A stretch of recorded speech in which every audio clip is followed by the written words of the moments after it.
Hello, how we doing? We doing good? I hope we're doing good. Let me ping the Discord real quick. Actually, no, I have to look up something real quick.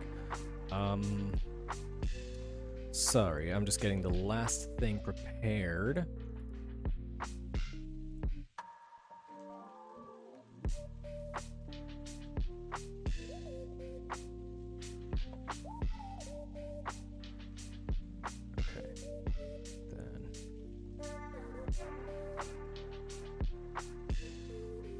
Okay.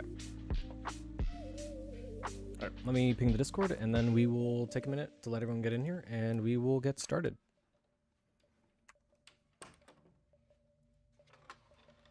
All right. I shouldn't need that.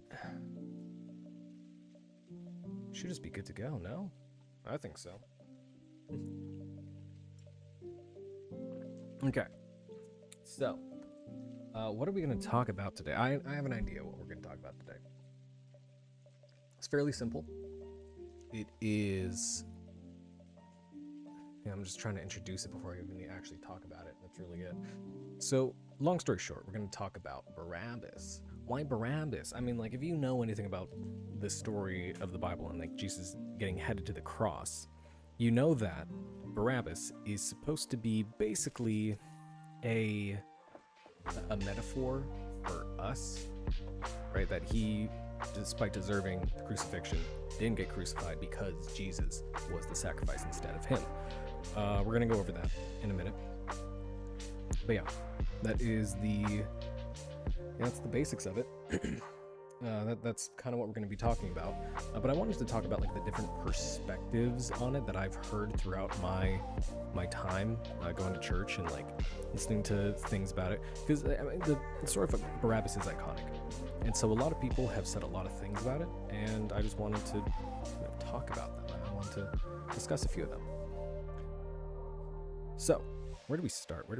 I think we start off just by reading through the verses that include him, right? So let me pull these up. Let's make sure I'm in the right spot.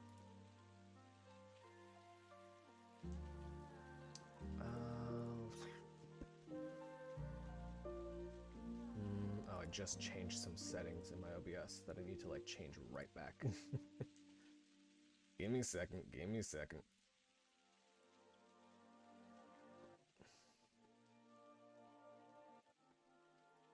Okay.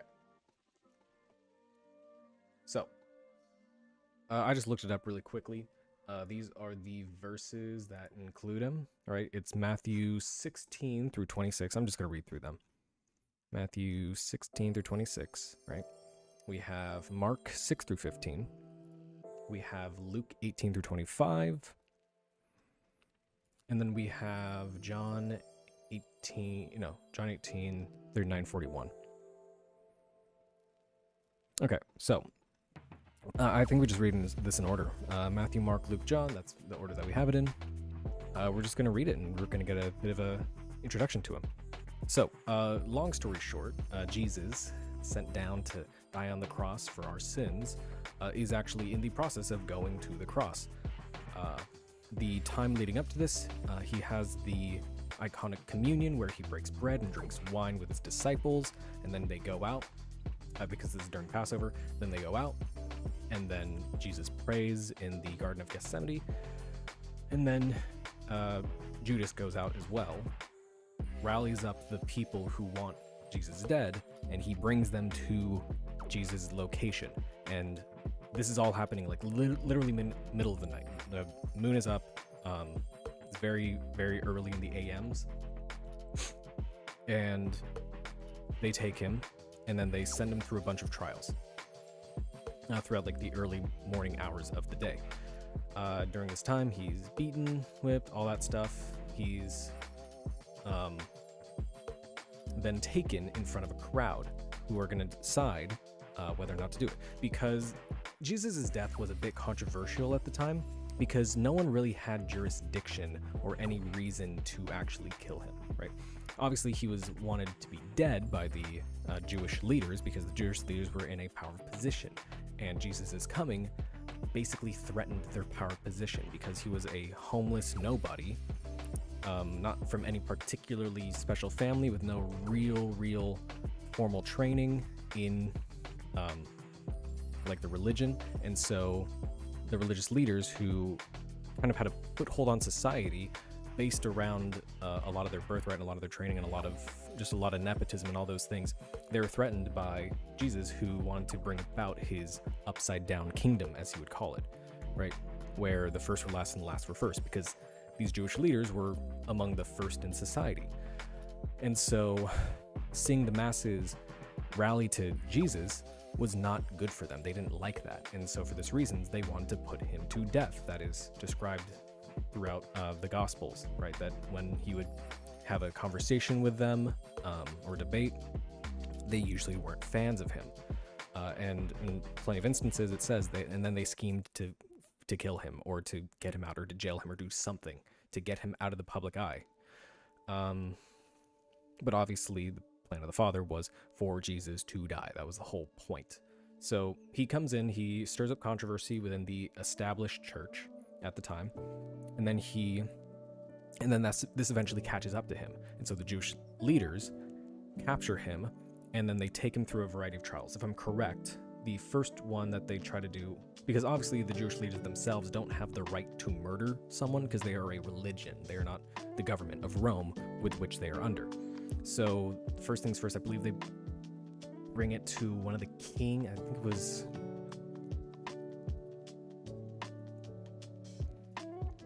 it a Nebuchadnezzar? No, wait, no, not Nebuchadnezzar. No, duh. King Herod. Yeah, which king did Jesus get a trial in front of? Jesus in Herod's court. Actually, can I just take the sermon for this? Luke 23. It even has it here. So then the whole council rose and led Jesus away to Pilate. Oh wait, no. Jesus before Pilate. Yeah. Okay. Here's how it goes. So yeah, let's just kind of read through this bit. Last Supper. Who was the greatest? Jesus predicts Peter's denial. Jesus prays on the Mount of Olives. Was it Gethsemane? Was it not Gethsemane? I don't know. Bro's just spitting falsifications. Okay, so yeah, as I was describing, he's taken away.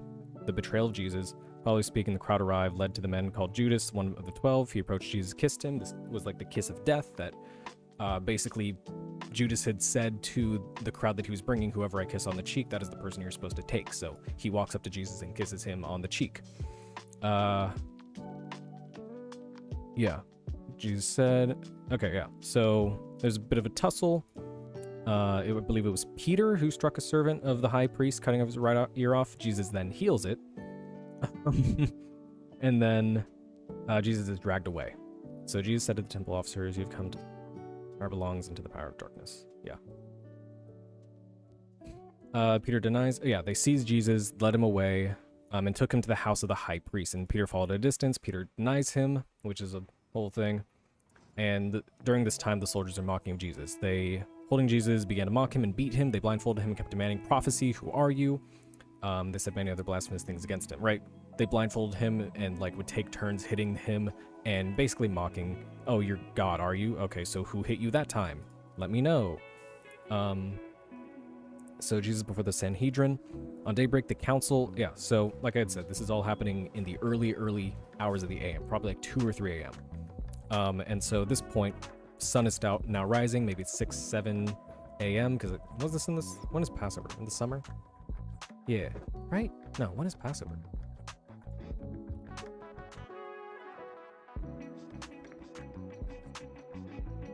Yeah, in April. So this is probably around between 7 and 8 a.m. At daybreak, the council of the elders of the people, both the chief priests and the scribes, met together. They led Jesus in the Sanhedrin and said, "If you're Christ, tell us." And Jesus answered, "If I tell you, you will not believe. And if I ask you a question, you will not answer." Basically, Jesus is saying he's in kangaroo court. From now on, the Son of Man will be seated at the right hand of power of God. So they all said, "Are you the Son of God?" And he said, "Yeah, you said it." Why do we need any more testimony? They declared, "We've heard from ourselves from his own lips." So yeah, basically they say, are you God? And he says, "Yes." And they say, "Well, that's blasphemy, so get out of here." Jesus before Pilate. So the religious leaders have basically said, okay, you are a blasphemer.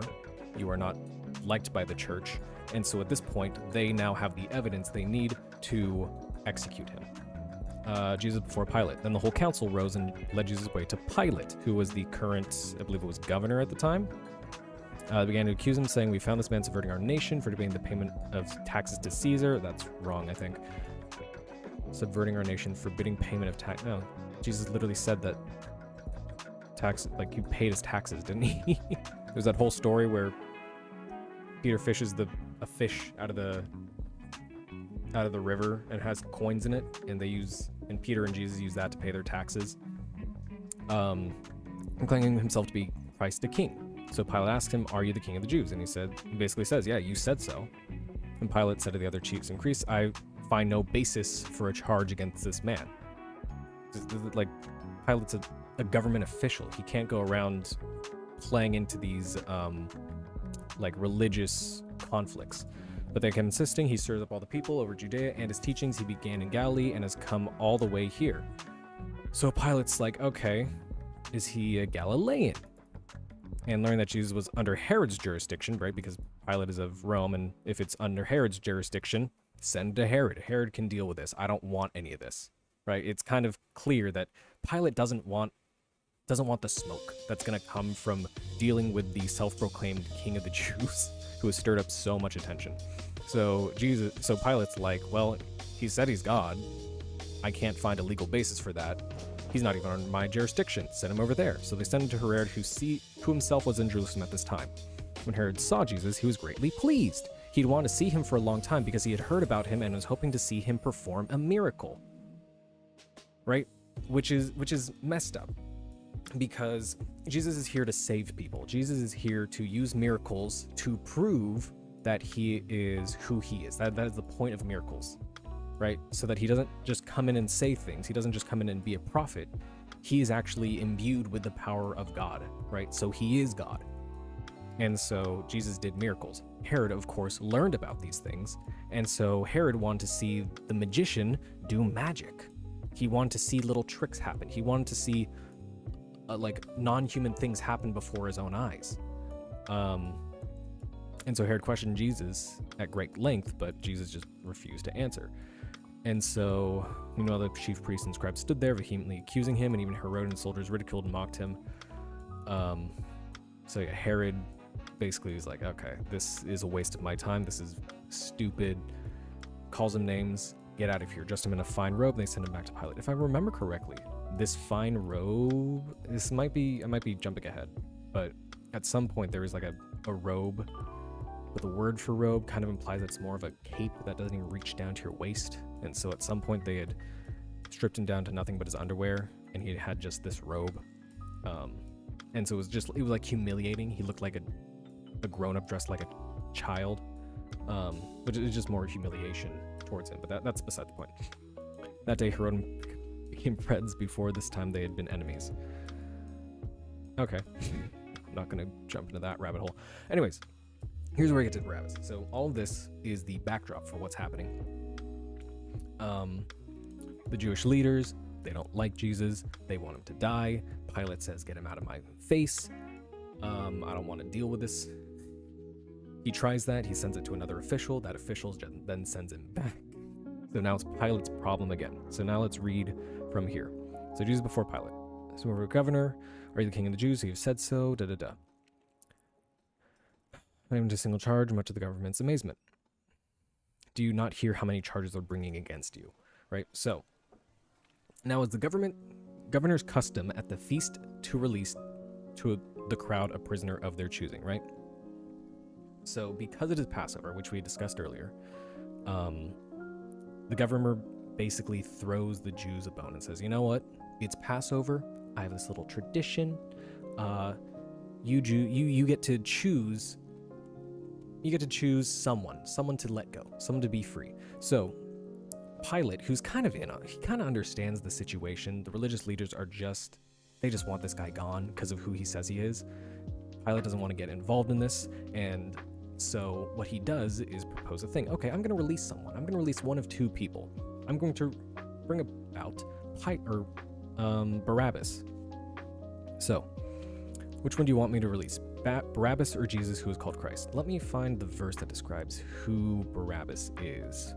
I believe it was in Luke as well. I'm not guilty of your charges against him. Neither is Herod, for he sent him back to us. As you can see, he's done nothing deserving death. Therefore, I'll punish him and release him. Crowd in unison, release to us Barabbas. No, I think, is it John?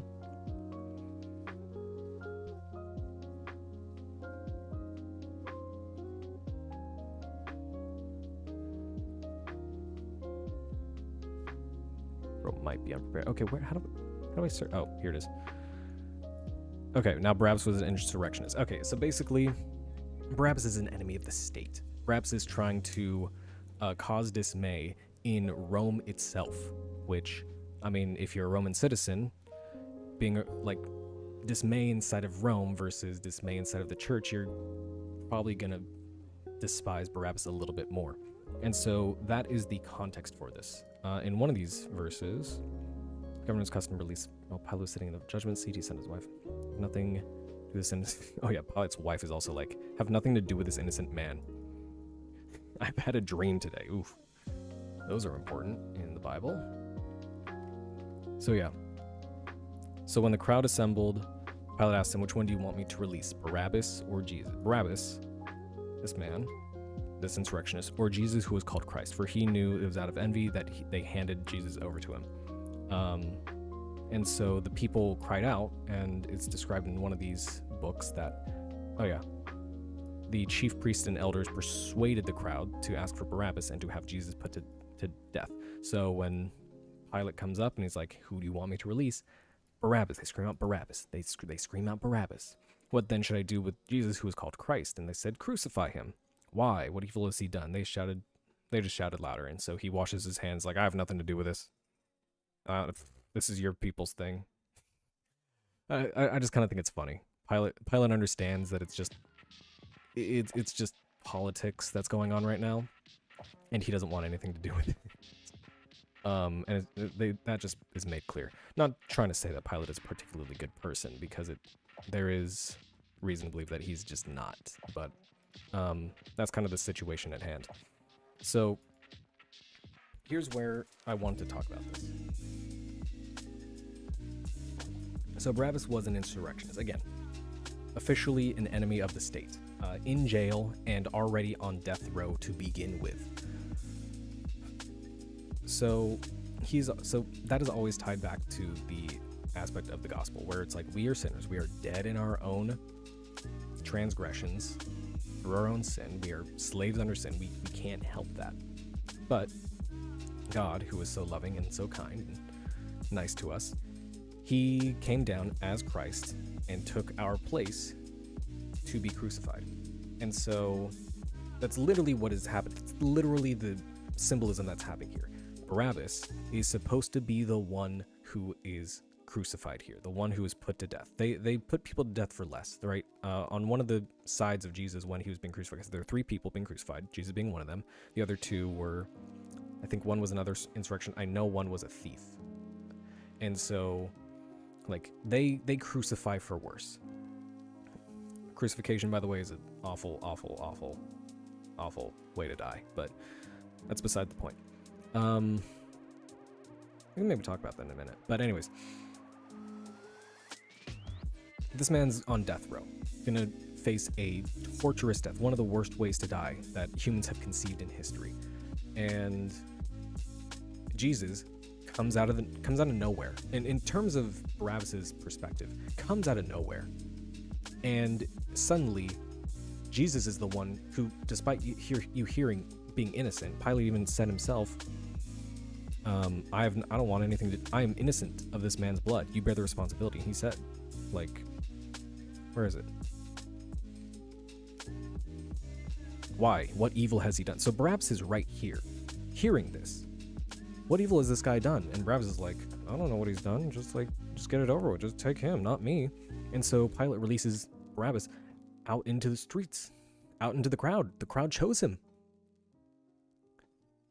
And Jesus is the one who suffers that. And that's just the most blatant literal example of what that does for us. But the reason I'm making it this today is because I want to go over the different ways that I've heard this story of Barabbas talked about. So, the first way is, this is all, I don't want to say speculation, but these are all thought experiments. These are all ways of thinking. These are all different perspectives that we can take on this story, like ways that we can mold it that all kind of point back to the same thing. So the first one is how Barabbas felt throughout all of this. That's kind of how this all, like the little thought experiments people do. Because at no point does it really, I don't think we hear a word from Barabbas. Like we aren't, like, it's just Barabbas comes in, they release Barabbas, and that's it. Like Barabbas didn't wait, like we aren't aware of what happened. Like, yeah, Barabbas had been in prison for an insurrection in the city and for murder. He also killed someone. Like we see literally nothing from Barabbas himself. He's quite literally, we don't know his attitude. We don't know his thought process. We don't know if he's screaming, yeah, no, I'm the one who I'm the one who deserves this. This guy's innocent. Pilate said so himself. Like, take me instead. Sorry. What a lot of people like to assume is that Barabbas is a thug. Barabbas is, an insurrectionist. He murdered someone. He probably doesn't care, right? And so, if he really is an insurrectionist, when I hear the term insurrectionist, I think of someone who is fighting against the big man, fighting against the big government. I mean, it's no secret that Rome liked to overreach at times. Rome liked to take over. Rome was such a big empire because they would just swallow up communities as a whole.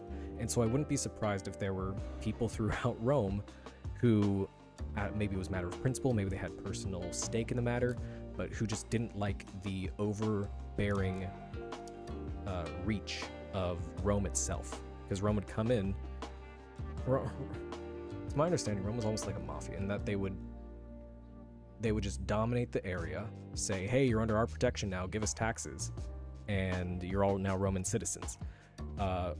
Whether that was in the will of the people or not. But that's what they did. That was very common. And so I wouldn't be surprised, again, if there was someone out there who were against that. Again, for a matter of principle, or maybe they had personal stake in the matter. And Barabbas is assumed to be one of these people who hates the state, who did things against the state, and who at some point killed someone in the state. Maybe it was an official, maybe it was a random guy, maybe it was someone he had disagreement with, whatever. We just look at this and we say, okay, Barabbas might be a bit crazy. Barabbas might even think that he has other people like in the crowd who feel the same way about Rome itself, and who look at Barabbas say, hey, no, he did nothing wrong. Barabbas was doing it for the betterment of us. Really, we want him. Like, we don't think he did anything. We think he's been fighting for, like, that is one of the takes that has been taken on this. And so it frames Barabbas as this person who believes he is doing the right thing, done things that are wrong, at least by law, and by the law for murder, who at the very least believes that what he's done is just.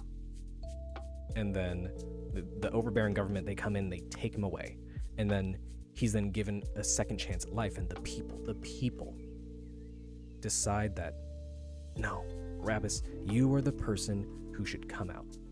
And Barabbas is like, man, these people, they understand. They get it. These are the people who saved me. Thank goodness, but not thank God. And that's the point of this story. Barabbas wasn't saved by the people. Barabbas was saved by God. God took Barabbas's place. God took our place. It's like we are Barabbas. That's the whole point. We are the people. Barabbas is us. These people who knew that they were doing wrong or thought that they were doing right, did wrong, and if for no other reason than God's will, are not going to get punished from it. All we have to do is just take the free gift and walk away. and Jesus will take that sin for us. Jesus will take that punishment. That's the whole point of the gospel. There's nothing in Barabbas' power that could have gotten him out of that situation. He's probably in chains. He was probably locked in a cage. There's nothing he can do. He's going to be surrounded by a crowd who wants to see him die. Back then, life was boring. If you saw an execution, that was kind of fun. That was different. That spiced up life a little bit, right? No one would have had a particular issue with Barabbas dying. But the way that this one perspective takes it, enough people thought, no, Barabbas dying was not a good thing. And so was by the people that did it, by the crowd that did it. But it's God, and that take is supposed to be an analogy for we as people who decide to live more legalistic lives where we think that we are doing right and that is why God loves us, where we are doing right and that is why we will go to heaven, that we're doing the good thing. Other people recognize that, and because other people told me so, hey, I'm probably gonna become an angel or something. But that's not how the gospel works. The gospel says it is only through God. It is only through this very weird set of circumstances where Jesus comes out of the blue, causes such a stir up, and is taken in your place. There's nothing you could have done on your own power that saves you, the same way that Jesus saved Barabbas in this way.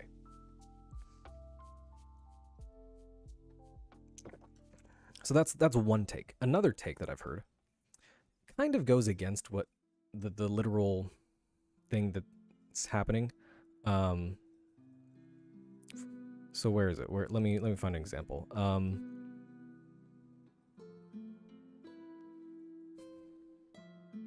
Okay, I guess if you take it in this way.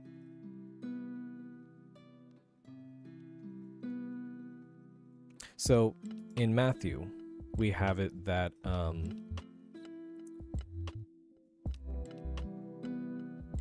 wait, no. Maybe I'm wrong. Let me just read this real quick.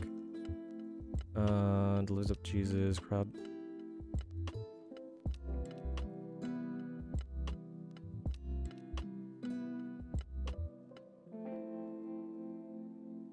Yeah. Okay. No, I'm wrong here. Let me just read one last thing.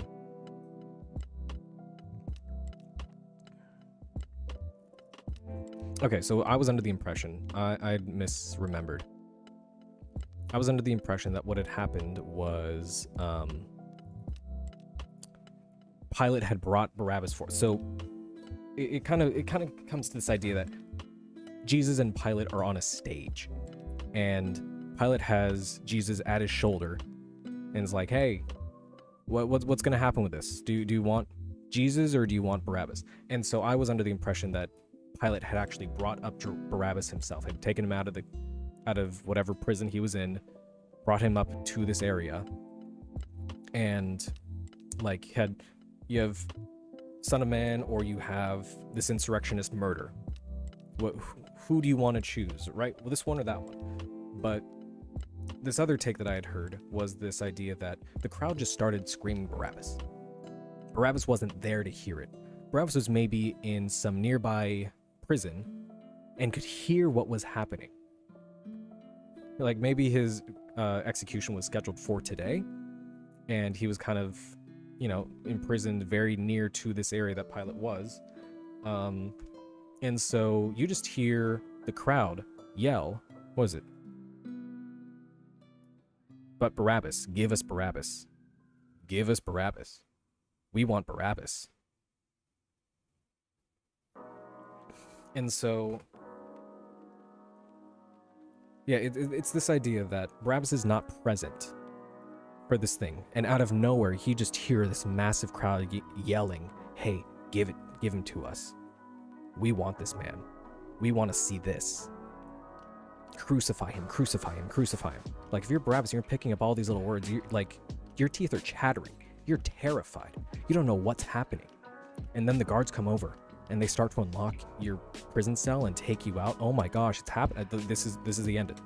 My execution was scheduled for today. It's over. The crowds were wanting this. And then the guards unlock your chains and say, the people said you're free to go. And Barabbas maybe humbly is like, what? Yeah, no. All that cheering that you just heard, that wasn't for your death, that was for your release. So you're released. Someone else is going to get executed in your place. And Barabbas probably just looks around, weird, unsure what to make of that, and says, okay, sure. And then he's free to go. And maybe not free to go. It implies that he's free to go. At the very least, he isn't executed. At least not that day for that crime. That's kind of what's implied here. But, yeah, that's... That take, that interpretation of the events here are kind of for those who maybe aren't prideful in the fact that they recognize that they can't do it, but who have fear in the fact that they can't do it, right? Because in the first take that I described, Barabbas thought that the people had set him free, or that it was of his own power or of what he had done, but when in reality it was Christ being there that saved him. And the whole point is that that's not the case. Like, it's Christ who saved him. It's not your own power. It's not the people who did this. It's God. But this other take kind of goes into this idea that Barabbas is hopeless. He has nothing left. He knows that sometime soon he's going to get it. And then suddenly the crowds are yelling, hey, Barabbas, Barabbas, Barabbas. They start hearing crucify, crucify, crucify. He knows it's over. And then someone comes up and says, no, it's not. Be free. And so, if you're one of those people who think that because you're not doing it, because you know that you can't do it, I should say, have hope. Because even though it's not in your power to save yourself, Christ has done it. That's the whole point of this second take. Like, if you are humble enough to recognize that you're lost, you're dead in sin, it's over for you. The whole point of that take is to describe that no, it's not over, because Christ was there. Christ was there for Barabbas when Barabbas was hopeless, when Barabbas thought it was his time. Jesus swooped in and took his place. So have hope in that. Barabbas didn't do anything. Barabbas may or may not have even met Jesus, and maybe never even saw his face.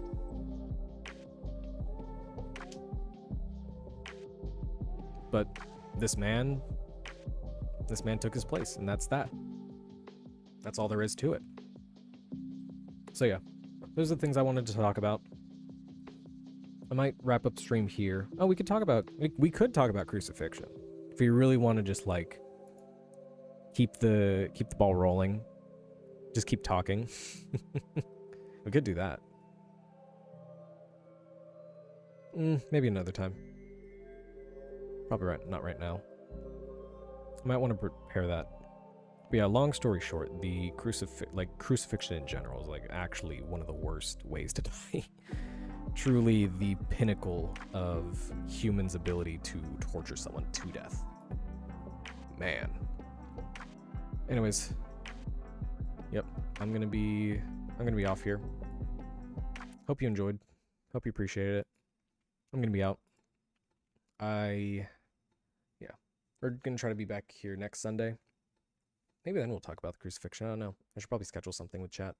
Make sure that we actually have some people in here commenting, chatting, that we can have a deeper discussion about things, or I can answer questions to the best of my ability. Anyways, I'm gonna be off. Thank you so much for being here. If you were, thank you so much for watching. Remember that God loves you, and I hope to see you in the next one. I'm just gonna fade to black now. I'm gonna fade to black over 10 seconds. I still have a few more seconds. What is it? 7, 6, 5, or 5, 4, 3, 2. Okay, it's already gone. There's free little water time for you. Anyways, see you next time, everyone.